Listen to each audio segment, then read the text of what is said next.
சிறப்பு குழந்தைகளுக்கு தொடர்ந்து மறுவாழ்வு மருத்துவ சிகிச்சை கொடுத்துட்டு இருக்கிற சில பெற்றோர்கள் பெரிய அளவுல மன அழுத்தத்துக்குள்ள போயிடுறாங்க. காரணம், அவங்க எதிர்பார்த்த ரிசல்ட் அந்த குழந்தைங்களோட மூமெண்ட்ல இல்லாம இருக்கிறது.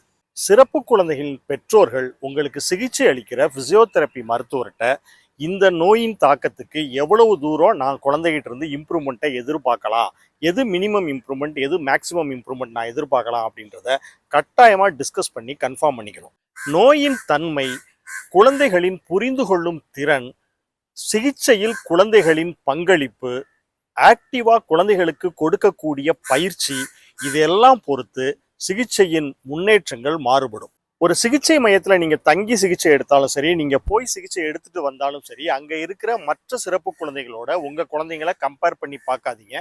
செரிப்ரல் பால்சி அப்படின்னு நம்ம பொதுவாக ஒரு நோயை குறிப்பிட்டு சொன்னால் கூட அதில் பாதிக்கப்பட்ட பல்வேறு குழந்தைகளை எடுத்து பார்த்தோம்னா ஒவ்வொரு குழந்தைகளின் தாக்கமும் வேற மாதிரி இருக்கும், ஒவ்வொரு குழந்தைகளின் முன்னேற்றமும் வேற மாதிரி இருக்கும். மற்ற குழந்தைங்களோட கம்பேர் பண்ணி அதிகப்படியான ப்ரெஷரை நீங்கள் குழந்தைங்களுக்கு போடுறது அவங்களுடைய மறுவாழ்வு மருத்துவ சிகிச்சையில் முன்னேற்றத்தை கட்டாயமாக தடை பண்ணும்.